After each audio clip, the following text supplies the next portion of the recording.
امام اعظم امام ابو حنیفہ کے دور میں ایک شخص مرنے لگا، اس کے پاس دولت بہت ساری تھی لیکن بچے چھوٹے چھوٹے تھے۔ اس نے تھیلے کے اندر سونا ڈالا کہ یہ کسی کے سپرد کر جاؤں کہ میرے بچے بڑے ہوں تو ان کو دے دے۔ سوچا غریب کو دیا تو وہ سنبھال نہیں سکے گا، بچوں کو دیا تو وہ ضائع کر دیں گے۔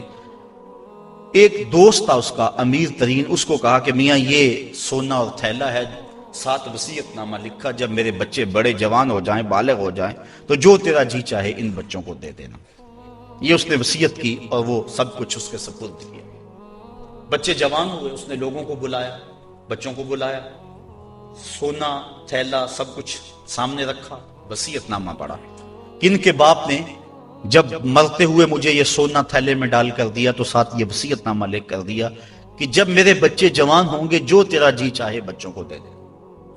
تو اس نے سونا اپنے پاس رکھ لیا اور خالی تھیلا بچوں کو دے دیا۔ اب سارے کہیں ظلم ہوا ہے، یتیموں کے ساتھ ظلم ہوا ہے، لیکن کریں کیا کہ وصیت نامہ ہی ایسا تھا، نہ عدالتی چارہ جوئی ہو سکتی ہے، نہ اس کو کہا جا سکتا ہے۔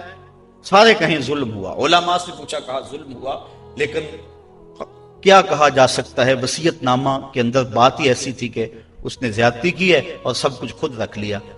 امام اعظم امام ابو حنیفہ سراج الامہ امام الائمہ، آپ کی خدمت میں لوگ حاضر ہوئے کہ یوں یتیموں کے ساتھ یہاں زیادتی ہوئی، لیکن وصیت نامے کی عبارت اس طرح کی تھی، اس لیے کوئی بول بھی نہیں سکتا، آپ کو ارشاد فرمائیں۔ کہا دوبارہ سب لوگوں کو جمع کر لو، اسے بھی بلا لو، بچوں کو بھی بلا لو۔ بلا لیا گیا، کہا میاں وصیت نامہ پڑھو۔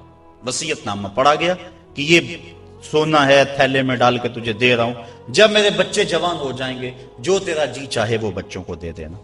آپ نے فرمایا پھر پڑھو، اس نے پھر پڑھا۔ کہا اب تم بتاؤ تمہارا جی سونے کو چاہ رہا ہے یا تھیلے کو چاہ رہا ہے؟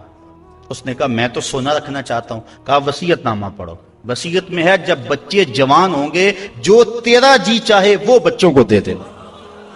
اب تیرا جی تو سونے کو چاہ رہا ہے اور وصیت میں لکھا بھی یہ ہے کہ جو تیرا جی چاہے وہ بچوں کو دے دینا، لہٰذا سونا دینا، بچوں کو تھیلا رکھ خود۔